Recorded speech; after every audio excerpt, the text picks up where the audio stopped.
우리가 이제 예수님의 17장에서의 대제사장으로서의 기도를 드리시는 부분을 이제 마치고 18장에 이제 이동하신 장면을 들어가 보게 됩니다. 16장까지를 보게 되면 예수님의 사역에서 선지자로서의 직분을 행하신 부분이 매우 강조돼서 나타났습니다. 예수님이 가르치시는 부분을 굉장히 많이 길게 하고 계셨죠. 그리고 17장에서 이제 대제사장으로서의 그 사역을 하시는 부분이 기도 가운데 먼저 드러났었고요. 그리고 이제 스스로 제물이 되시는 과정을 이제 18장부터 하게 됩니다.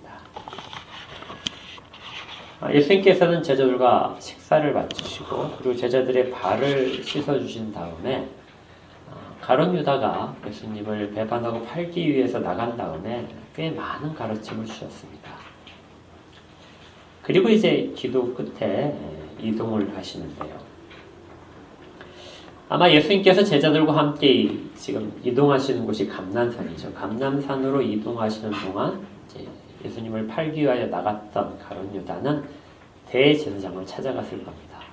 그리고 예수님이 어디로 갈 것이다 하고 그 정보를 건네주고 돈을 받은 것이죠. 예수님은 또 잡히실 곳을 찾아가시고 그곳에서 이제 가룟 유다가 데려온 사람들과 만나는 장면이 오늘 이 본문 가운데 나타납니다. 예수님께서 잡히신 부분을 우리가 감람산, 또 그 좀 더 구체적으로 말하는 겟세마네 동산이다 이렇게 이야기를 하는 것을 다 알고 계실 거예요. 복음서에서 이 부분 잡히는 장면들은 모두가 다 공통적으로 전하고 있습니다. 그러니 여러분이 이제 좀 신경을 써서 읽으셨다면 요한복음에서 우리가 읽은 이 본문이 다른 복음서와 좀 다르다 하는 것을 느끼셨어야 돼요. 실질적으로 전체 내용은 같습니다. 예수님께서 감람산으로 가셨고 그곳에서 자기를 잡으러 온 사람들에게 잡히셨다. 그리고 이제 베드로가 칼을 들어서 종 한 명의 귀를 쳤다. 여기까지 이제 대충 이야기는 비슷합니다. 전체적인 내용. 그런데 실제 자세히 들여다보게 되면 이게 같은 이야기인가 할 정도로 완전히 다른 관점에서 살펴보고 있어요. 오늘 그 부분을 좀 세부적으로 같이 살펴보면서 왜 요한복음은 다른 복음서와 다르게 이것을 설명을 하고 있는가? 그 속에서 정말 성령님께서 모든 그 말씀을 듣는 자들에게 전하려고 하시는 그 중요한 하나님의 뜻은 무엇인가 하는 부분을 우리가 오늘 살펴보겠습니다. 구체적으로 한 3가지 정도가 다른 부분이 기록되어 있어요. 첫 번째가 무엇이냐면 1절에 있는 것처럼 예수님께서 이 말씀을 하시고 제자들과 함께 기드론 시내 건너편으로 나가셨다. 그리고 그곳에 동산이 있는데 그곳에 들어가셨다. 이렇게 되어 있죠. 다른 복음서 같으면은 이렇게 기록을 하고 있습니다. 마태복음에서는 이 예수께서 제자들과 함께 겟세마네라 하는 곳에 이르러 이렇게 되어 있습니다. 그리고 또 마가복음에서는 이에 그들이 찬미하고 감람산으로 가니라. 누가복음에서는 예수께서 나가사 습관을 따라 감람산으로 가시매 제자들도 따라갔다. 요한복음에서는 이 부분에서 감람산이라는 표현을 쓰지 않죠. 그리고 잘 알려진 겟세마네라는 그 지명도 쓰지 않습니다. 대신 그냥 동산이라고만 이야기를 하고 있고요. 대신에 지명을 하나를 밝히고 있는 것이 기드론 시내라는 것을 밝히고 있습니다. 그러니까 읽을 때 좀 다르게 읽히는 것이죠. 기드론 시내라는 것을 생각을 하면서 우리는 이제 예수님께서 갔던 길, 제자들과 함께 갔던 길을 상상을 하게 됩니다. 기드론 시내가 골짜기예요. 2개의 산 가운데 있는 골짜기입니다. 산이 높지 않아요. 그 골짜기를 마주보고 있는 2개의 산의 한쪽은 서쪽인데요. 서쪽 산은 성전산이라는 이름을 가집니다. 이거 이제 아브라함이 이삭을 바치려고 했던 그 모리아 산이에요. 모리아산이라는 이름과 성전산이라는 이름은 같은 곳이에요. 그곳에는 예수님 당시에 성전이 있었고 성전과 붙어있는 성벽이 아주 두껍게 있습니다. 아주 높은 성벽이 있는 곳이죠. 골짜기에서 보게 되면 한쪽이 그렇게 되어 있습니다. 예루살렘인 거예요. 다른 쪽은 이 시내를 건너면 예루살렘 밖이에요. 그리고 시내를 건너면 이 한쪽은 예수님 당시에 무덤들이 있었습니다. 무덤이 있고 그 무덤을 지나가야 이제 그 겟세마네 동산, 올리브 동산이 이제 있는 것이죠. 그러니까 두 산 사이에 끼어 있는 이 시내는 평소에는 대부분 말라 있습니다. 그래서 사람들이 그냥 자유롭게 통과를 하고 있어요. 지금 그 요한복음에서 들려준 이야기는 예수님 당시에 예수님이 그 예루살렘 성에서 나오셔서 그 시내를 건너서 무덤 사이를 지나고 그 다음에 동산으로 들어가셨다. 이렇게 표현을 하고 있습니다. 그러니까 예수님의 행적을 우리가 쭉 따라가게 만들고 있어요. 그곳에 가셔서 예수님께서는 아마 제자들과 함께 자주 노숙을 하셨던 것 같아요. 나무 사이에서 좀 풀이 있는 곳에서 노숙을 하셨겠죠. 그리고 때로는 밤이 새도록 기도하셨을 것이라고 봅니다. 이날도 예수님께서는 그렇게 하신 것 같아요. 그렇다면 왜 그 다른 복음서처럼 기록하지 않고 이렇게 좀 독특하게 기록을 하고 있는가 하는 부분은 좀 더 뒷부분에 가서 우리 다시 한번 살펴볼 것입니다. 두 번째 그 요한복음이 다른 복음서와 좀 다른 부분이 있어요. 그것이 4절부터 이어지는데요.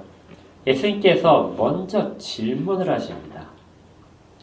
잡으려고 하는 사람들이 다가오자 예수님께서 너희들이 누구를 찾고 있느냐 하고 질문을 하신 장면이 있어요. 그리고 6절에 보니까 그들이 땅에 엎드려 있는 것. 이건 이제 다른 복음서에 전혀 기록이 없는 겁니다. 그리고 8절에 가게 되면 세 번째 차이점이요. 예수님께서 다른 복음서에 없는 말씀. 예수께서 대답하시되 너에게 내가 그일을 하였으니 나를 찾거든 이 사람들이 가는 것은 용납하라 하신 부분입니다. 저는 이 세 가지 다른 점이 정말 치밀하게 잘 연결되어 있다고 생각을 해요.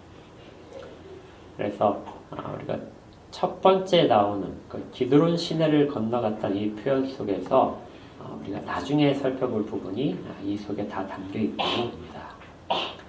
먼저 우리가 생각할 부분이 예수님이 그곳에 가셨는데요. 요한복음에서 정말 강조하고 싶은 부분이 무엇이냐면 예수님께서 그곳에 가셔서 불가항력적으로 붙잡히신 것이 아니라 예수님이 스스로 붙잡히기 위해서 그곳으로 가셨다는 것을 요한복음이 기록한다는 점이에요.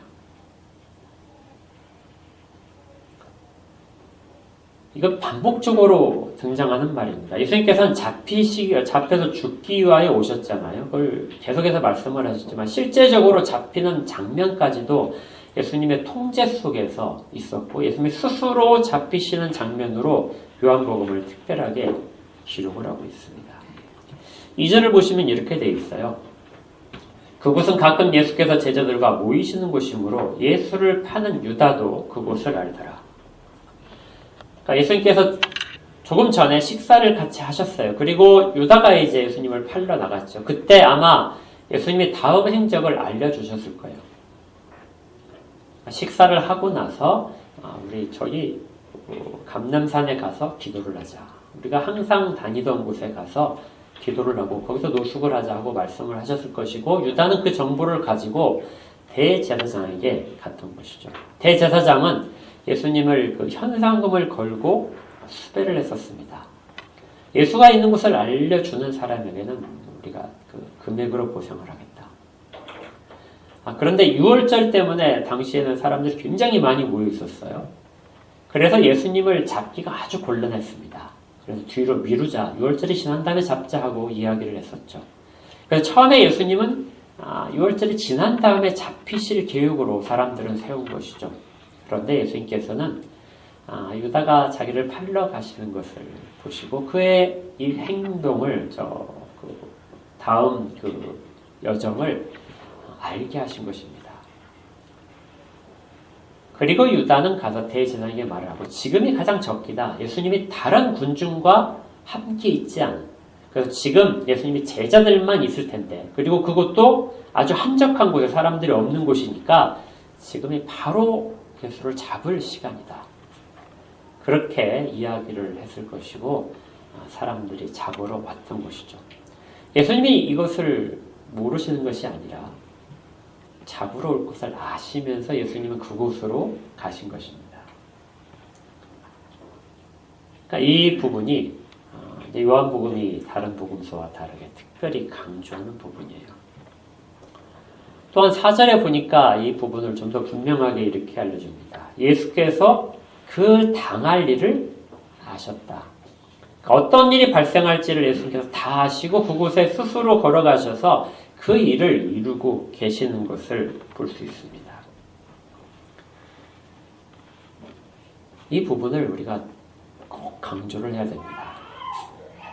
예수님은 역사 속에서 불가피하게 휩쓸려서 당한 희생자가 아니라 예수님은 그 일들을 스스로 계획하시고 그곳에서 본인을 집어넣으셔서 그 일들을 성취하셨다는 거예요. 특히 현대에 있어서는 이 부분을 인정하지 않는 사람들이 아주 많습니다. 여러분이 아시는 슈바이처 박사 아시죠? 알베르트 슈바이처라는 아프리카의 성자 이렇게 이름 붙이는 그 알베르트 슈바이처가 이 부분에 있어서 정말 잘못된 가르침을 알려줬어요. 이 사람이 의사로서 노벨 평화상을 받았습니다. 의료 봉사 때문에. 그런데 그의 직업이 되게 많아요. 그가 철학 박사를 먼저 받았어요. 칸트를 전공해서 철학 박사를 먼저 받고 그 다음에 성만찬에 대한 연구를 해가지고 신학 박사를 받았어요. 그리고 또 굉장히 유명한 파이프 오르간 연주자였습니다. 그래서 여러분들 유튜브에 아마 찾아보시면은 그 앨범이 지금도 이제 이렇게 뭐죠? 옛날에 LP판으로 나온 것을 지금 인터넷상에서 들을 수 있어요. 여러분 한번 들어보십시오. 굉장히 차분하게 천천히 연주해 다른 그 연주자보다. 그 당시에 3대 연주자에 속한다 이렇게 말이 될 정도로 아주 유명한 연주자였습니다. 그래서 의료 선교를 하다가 돈이 부족하게 되면 이제 유럽으로 와서 연주를 해서 그 기금을 마련하기도 했어요. 그리고 이제 다 마친 다음에 그 의학을 공부해서 이제 의사가 돼서 아프리카 봉사를 한 것이죠. 근데 그가 그 신학책에서 아주 유명한 말을 남겼습니다. 예수는 임박한 종말의 역사적 수레바퀴를 굴리려 했으나 그 수레바퀴는 돌지 않았고 오히려 그를 짓밟아 버렸다. 다시 읽어드릴까요? 예수는 임박한 종말의 역사적 수레바퀴를 굴리려 했으나 그 수레바퀴는 돌지 않았고 오히려 그를 짓밟아 버렸다. 그러니까 예수가 역사의 주관자가 아니라 예수는 역사의 희생물이라는 겁니다. 예수가 이 땅 가운데 왔을 때 당시 유대인 사회에서 갖고 있던 메시아를 기다리고 있던 것과 동일한 사상을 갖고 있었다는 거예요. 당시의 유대인들이 자기들을 정치적으로, 군사적으로 해방시켜줄, 그리고 공의를 실현시켜줄 그런 지도자를 메시아로서 기다리고 있었습니다. 근데 예수님도 같은 생각을 가졌고 그 땅 가운데 오신 것이죠. 그리고 그것을 실현해서 유대인들이 그 원하는 것과 동일한 목표를 달성하기 위하여 일하셨다는 거예요. 그것을 유대인들은 종말이라고 생각을 했습니다. 그런데 방법이 좀 달랐다는 거예요. 다른 사람들은 군사적이고 정치적인 것을 통하여 그것이 달성됐다고 보는데 이 예수님 스스로는 그것을 사랑으로서만 달성할 수 있다. 그래서 종말의 하나님 나라는 사랑으로서만 세워줄 수 있는 나라라고 생각을 하셨고 그것을 실천하려고 했다는 것이죠. 그런데 그때 기득권에 있던 그 사람들이 생각하고 있던 메시아감과 예수님의 그 신념이 충돌을 해서 예수님은 그것을 바꾸기 위하여 종말을 앞당기기 위하여 노력하시다가 희생된 희생물이다.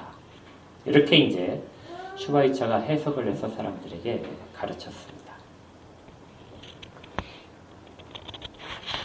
이 생각이 슈바이처에게만 있었던 것이 아니고요. 꽤 많은 사람들이 그 생각을 했고 시간이 지나면서 이것이 조금씩 더 과격해지기 시작했습니다. 그래서 남미 쪽에서 해방신학이라는 것이 여기에서부터 나오고 우리나라는 이제 70년대, 80년대 그 사회운동이 굉장히 활발할 때 그때 운동권에서 민중신학이라는 이름으로 더 발전해서 가르쳐졌습니다. 그게 뭐냐면 좀 더 이제 격해졌는데요. 예수가 단순히 종교적인 이유로 죽은 것이 아니다. 가난하고 소외된 자들의 편에 서서 그들을 위한 나라인 하나님 나라를 선포했다. 그러니까 하나님 나라는 가난하고 소외된 자들의 나라라는 것이죠. 그래서 당대의 그 기득권 세력인 종교적 지도자들과 그리고 로마 제국의 식민지 통치 질서를 위협하고 흔들었다. 그래서 그 때문에 제거당했다. 그래서 예수님이 지신 십자가를 이 사람들이 무엇이라고 했냐면요. 모든 억압에 대한 저항의 상징으로 봤습니다. 그리고 약한 자들을 위하여 자기를 희생하는 것이 자기 십자가를 지고 예수를 따르는 것이라고 생각을 했어요. 그래서 약자들과 소외받은 자들을 위하여 일하는 그것을 십자가 사역이라고 생각을 하고 그것들을 따르는 사람만이 진정으로 예수의 제자라고 생각을 했던 것이죠. 이거 아주 한때 정말 많았습니다. 지금도 그 생각을 가진 사람들이 여전히 있어요. 이 사람들은 사회적인 참여를 굉장히 중요하게 생각합니다. 그런데 출발이 대단히 잘못된 것이죠. 이들이 보는 것은 예수 그리스도께서 하나님의 아들로서 이 땅 가운데 대속을 위하여 죄인들을 대속하기 위하여 오셨다는 것이 아니에요. 인간적인 틀 속에서 예수님을 집어넣고 예수님은 혁명가고 또 실패한 개혁자다. 이렇게 보는 것이죠. 그리고 그가 실패했던 개혁을 우리들이 이제 실현해야 된다. 우리 시대에 실현하는 것이 사명이라고 생각을 하는 겁니다. 이들이 볼 때는 예수님은 실패자인 것이죠. 그러나 거듭거듭 성경은 그런 실패의 길이 아니라 이것이 오히려 승리의 길이라는 것을 알려주고 이것이 성취의 길이라는 것을 계속해서 반복해서 강조합니다. 마태복음 20장 28절에서 인자가 온 것은 섬김을 받으려 함이 아니라 도리어 섬기려 하고 자기 목숨을 많은 사람들의 대속물로 주려 함이라. 예수님의 관심은 세상을 해방시키는 것은 죄로부터의 해방을 말씀을 하신 거예요. 그리고 그것을 가져오기 위해서 그 근거가 되는 것이 하나님이 세상을 사랑하시기 때문에 자기가 선택하신 자들을 끝까지 사랑하시기 때문에 그것이 가능해진다는 것이 그게 복음이었던 거죠. 예수님께서도 반복하여 말씀하십니다. 나는 양을 위하여 목숨을 버리느라.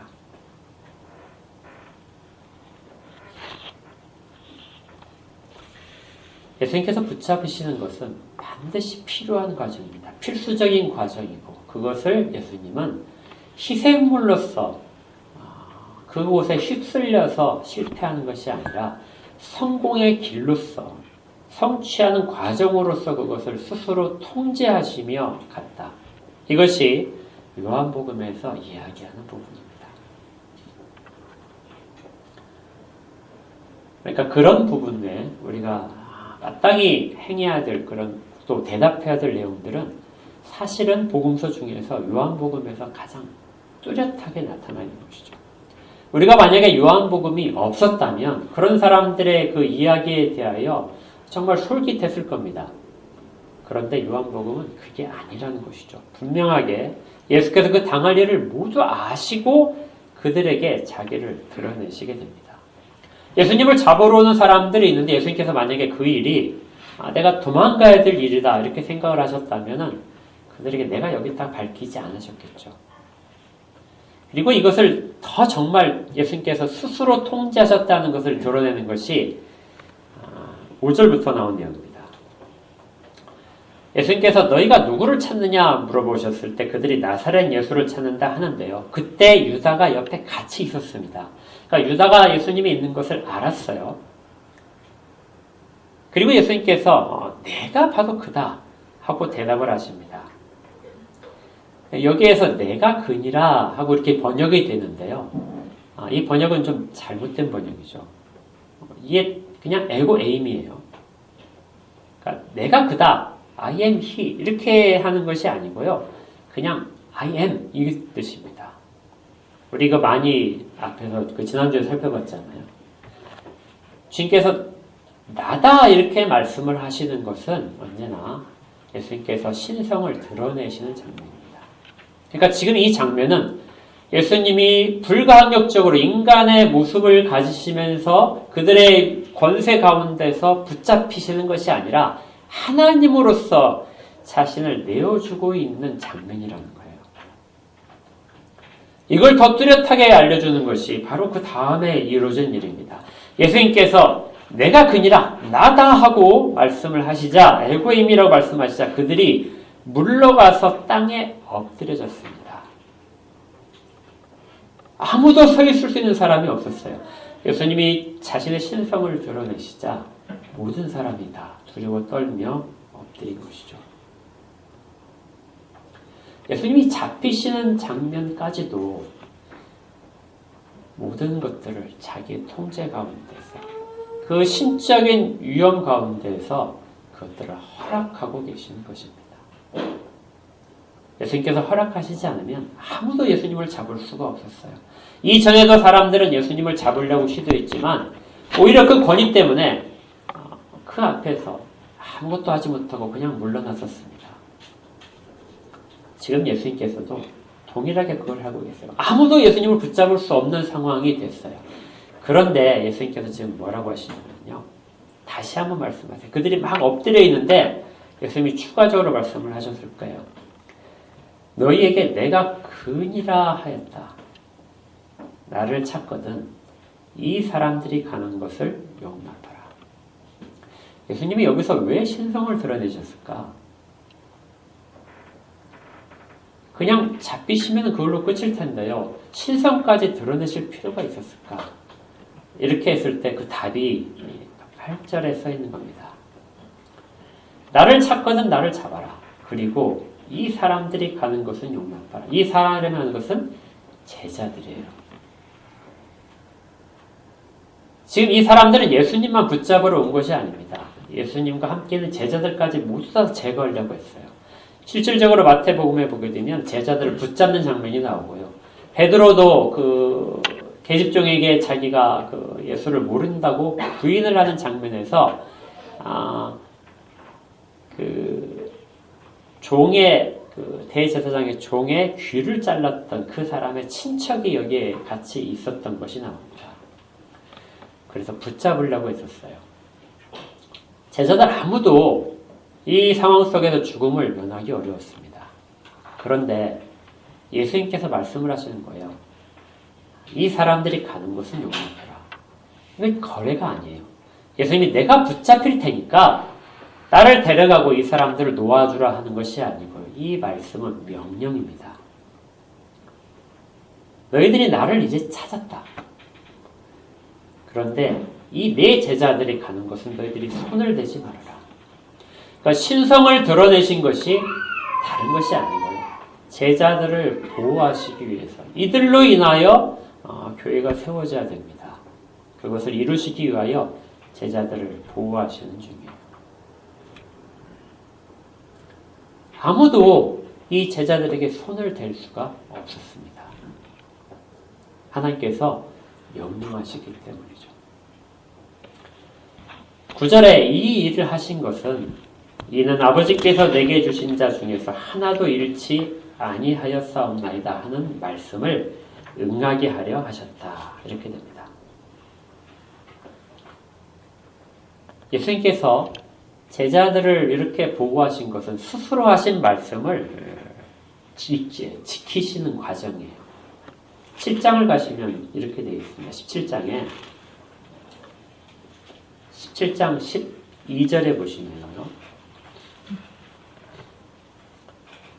내가 그들과 함께 있을 때 내게 주신 아버지의 이름으로 그들을 보존하고 지키었나이다. 예수님께서 이 말씀을 하셨는데요. 끝까지 지키시겠다는 겁니다. 그런데 이 말씀을 어떻게 실천하고 계시냐면 지금 8절에서 이 사람들이 가는 것을 용납하라. 그러니까 예수님은 자기의 제자들을 보호하시기를 아버지께 구했어요. 지금까지 자신이 해왔듯이 아버지께서 이후에 홀로 남겨둘 제자들을 보존하시고 지키실 것을 구하셨는데 그러시면서 실질적으로 그 일을 본인이 하고 계신 겁니다. 그래서 9절에 있는 것이 이렇게 되어 있는 거예요. 하신 말씀을 응하게 하려 합니다. 이 응하게 하려 합니다 하는 말씀은 앞에서 예수님께서 사용하셨던 과정 중에 있었습니다. 거기 12절을 다시 보시면요. 17장 12절에 그 중에 하나도 멸망하지 않고 다만 멸망의 자식뿐이오니 이는 성경을 응하게 함이니이다. 예수님께서 그 제자들을 지키신 것들이 무엇 때문에 있냐면 성경이 이루어지도록 그렇게 하기 위하여 지키셨다는 것이죠. 그런데 동일한 표현을 이제 바꾸어서 요한은 이렇게 기록을 하는 겁니다. 이는 예수님께서 하신 말씀을 응하게 하려 합니다. 그래서 예수님께서 하신 말씀 자체가 성경 말씀과 동일하다는 것이죠. 그리고 그것을 지키시기 위하여 예수님은 지금 행하고 계신다는 겁니다. 아버지의 말씀을 지키기 위하여 행하셨듯이 지금 자신의 말을 지키기 위하여 행하고 계신 것. 이것이 지금 제자들을 보호하시는 이 장면 속에 뚜렷하게 나타나는 것이죠. 이것은 또한 아버지의 뜻이기도 했습니다. 요한복음 6장 39절에 나를 보내신 이의 뜻은 내게 주신 자 중에 내가 하나도 잃어버리지 아니하고 마지막 날에 다시 살리는 이것이니라. 아버지의 뜻이 그렇다는 것이죠. 이 중에 하나도 잃어버리지 않는 것이 아버지의 뜻이다. 그리고 그것을 지금까지 예수님께서 해오셨는데 이제 다시 본인이 자신의 능력으로 자신의 권위로서 그 일을 행하고 계신 것입니다. 이 부분도 요한복음에서 이렇게 기록함으로 말미암아 우리는 굉장히 크게 감사할 그 부분을 찾게 됩니다. 만약에 이 부분이 없었다면 사실 다른 복음서엔 이 부분이 없어요. 모두가 다 도망쳤다라고만 기록이 되어 있습니다. 그런데 그 도망쳤다는 것이 제자들의 비겁함을 드러내는 증거로 사람들이 이야기해요. 그리고 예수님의 무능력함을 드러내는 증거로서 작동합니다. 그 요한복음이 복음서 중에서 제일 마지막에 기록됐어요. 한 90년 정도 이렇게 후 90년 정도의 기록이 됐을 것이라고 보는데요. 그로부터 한 60년쯤 지난 후에 실질적으로 한 30년쯤 지나서 나타나기 시작하는데요. 반기독교적인 움직임이 체계적으로 등장했습니다. 그러니까 초대교회 초창기에 기독교에 대한 반대 운동이 아주 심하게 있었어요. 우리가 잘 아는 것은 그 정치적이고 군사적인 핍박입니다. 학살을 당하고 순교하고 그런 일이 있었죠.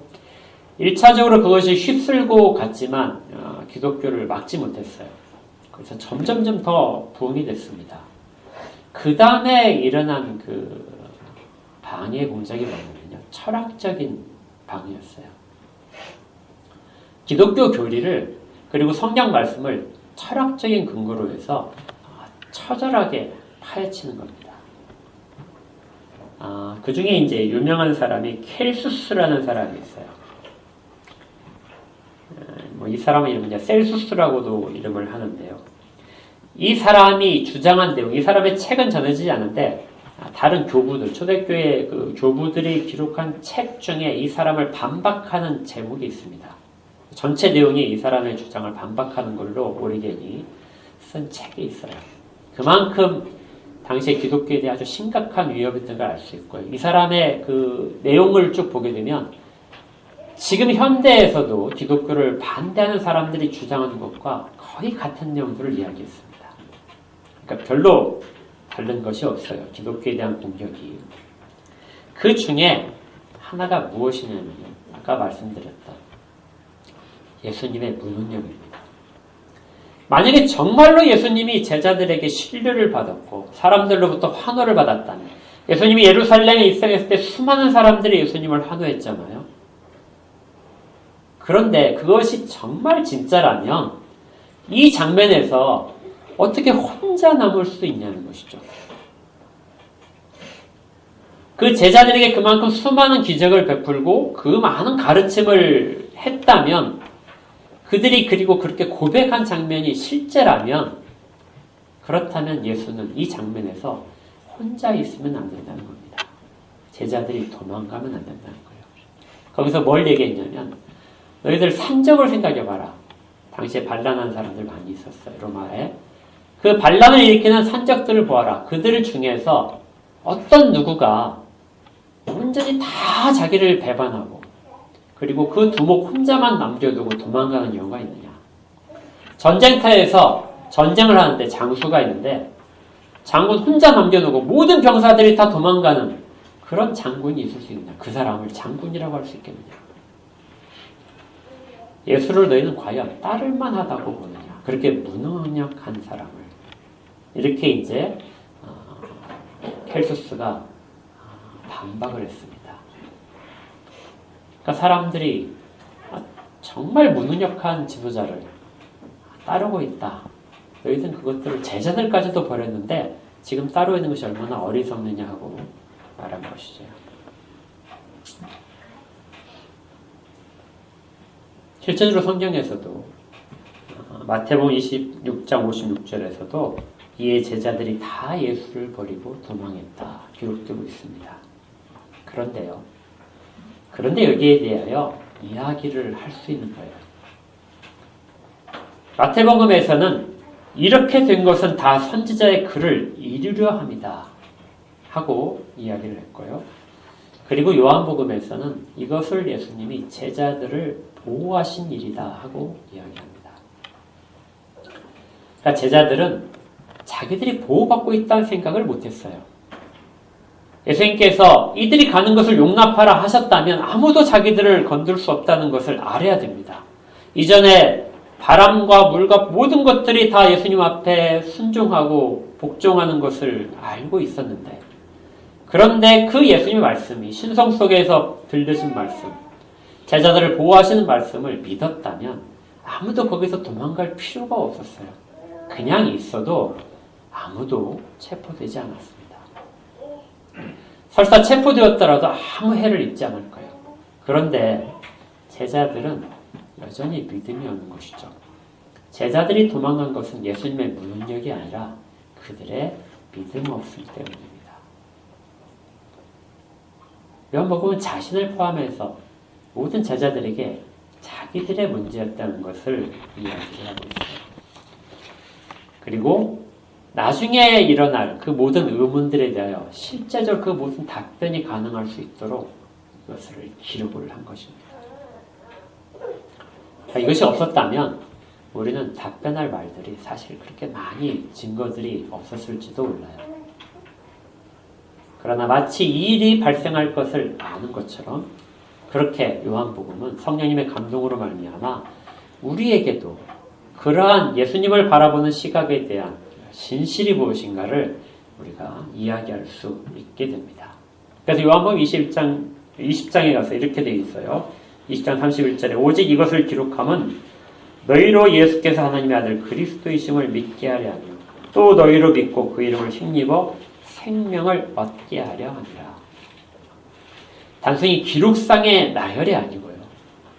실제 그 말씀을 이루시고 성취하시고 그 말씀의 권위 속에서 일하셨다는 것을 너희들이 믿게 하려고 이 부분을 기록을 했다. 이렇게 되는 겁니다. 그래서 다른 복음서와 조금 다른 관점 속에서 그 부분을 뚜렷하게 드러내기 위한 것이 요한복음의 기록인 것이죠. 이제 첫 번째로 다시 돌아가겠습니다. 세 가지의 다른 점을 쭉 살펴봤는데 첫 번째, 그럼 왜 기드론 시내를 건넜다고 이야기를 했어야만 했을까? 그리고 겟세마네 동산이라는 것도 이야기하지 않고 감람산이라는 말도 이야기하지 않고 왜 기드론 시내를 건넜을까? 이것을 읽으면서 사람들은 무엇을 생각을 하게 됐을까 하는 부분입니다. 정말 의도적으로 그렇게 기록을 한 것 같아요. 구약의 유대인들이라면 이 기드론이라는 이름을 기드론 시내를 건넜다는 것을 들었을 때 다윗을 떠올리는 것을 정말 어렵지 않게 했을 겁니다. 기드론 시내를 건넌 일은 성경에서 다윗밖에 나오지 않아요. 신약 성경에서 어디에서도 기드론 시내가 없습니다. 근데 구약에서는 이제 여러 군데, 한 11군데 정도 나오거든요. 근데 그 중에서 기드론 시내를 건넌 것은 오로지 다윗밖에 없어요. 이렇게 볼 때 예수님이 지금 기드론 시내를 건넌 장면과 다윗이 건넜던 장면은 굉장히 유사합니다. 바로 떠올리시죠? 다윗이 기드론 시내를 건넌 것은 사무엘하 15장 23절에 보게 되면 배반 때문입니다. 자기를 배반한 것 때문에. 자기 아들 압살롬이 자기를 배반하고 자기의 친구인 아히도벨이 그를 배반을 했습니다. 그 배반 때문에 쫓겨서 기드론 시내를 걷는 것이죠. 예수님도 자기의 제자 때문에, 가장 친한 제자 때문에 배반을 당하고 시내를 건너가고 계시는 거예요. 그리고 또 하나의 그 공통점이 다윗을 배반했던, 다윗을 절친했던 친구 아히도벨이 다윗을 놓쳤다는 것을 알고 나중에 목을 매서 자살을 합니다. 동일하게 가룟 유다가 예수님을 고발하고 난 다음에 자살을 해요. 굉장히 바로 연상이 되는 사건이 기드론 시내라는 것이죠. 근데 이걸 더 뚜렷하게 나타내주는 것이 예수님께서 자신이 겪을 일에 대하여 다윗이 지은 시편을 인용을 하셨기 때문에 그렇습니다. 요한복음 13장 18에 보시면요, 18절에 이렇게 돼 있어요. 요한복음 한번 찾아볼까요? 13장 18절.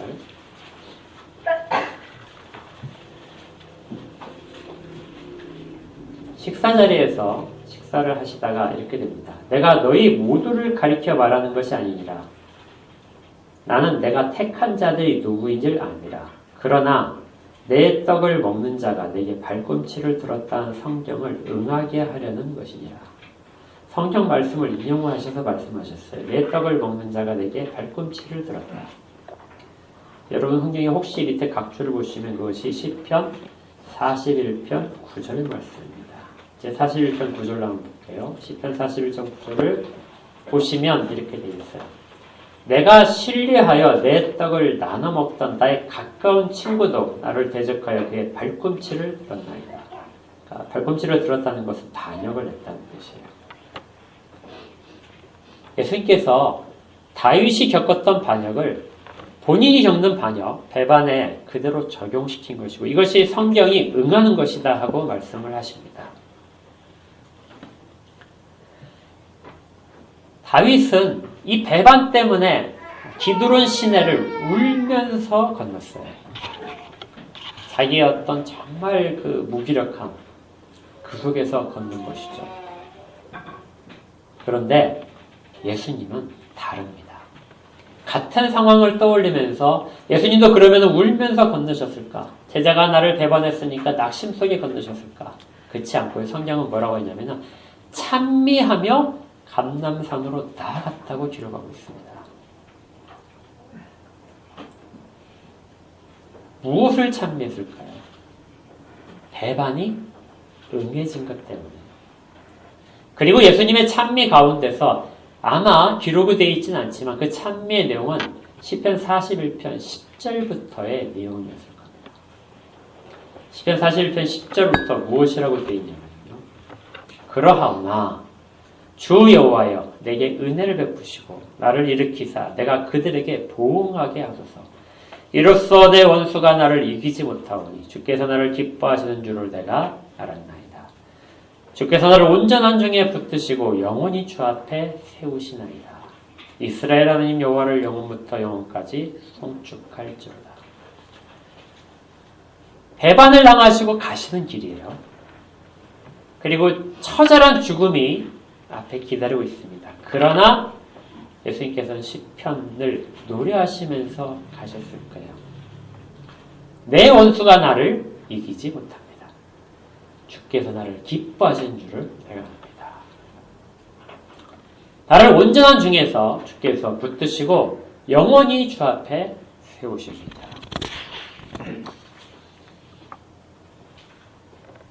예수님께서 가신 길은 이런 길이었다는 것이죠. 요한복음에서 사도 요한이 보여주고 싶었던 길이기도 합니다.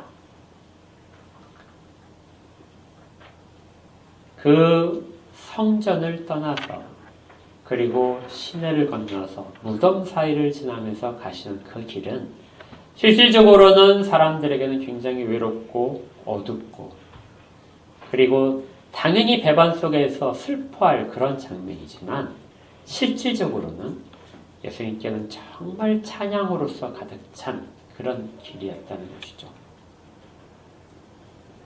그리고 그 길 속에서 제자들을 보호하시고 제자들 가운데 하셨던 자기의 말씀을 지키고 계시는 겁니다.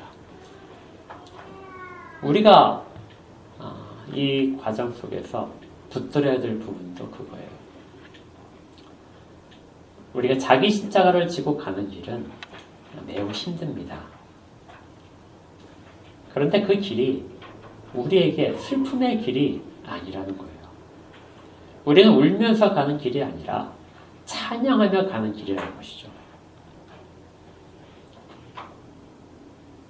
이것이 가능한 이유는 주께서 그것을 말씀 속에서 성취하고 계시기 때문인 거예요.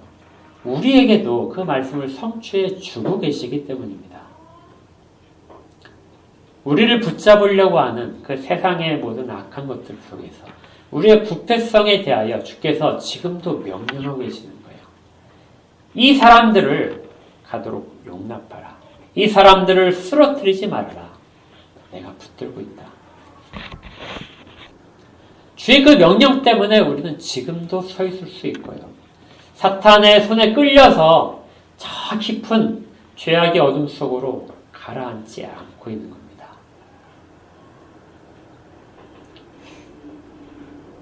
우리 주님이 지금도 그 일을 하고 계세요.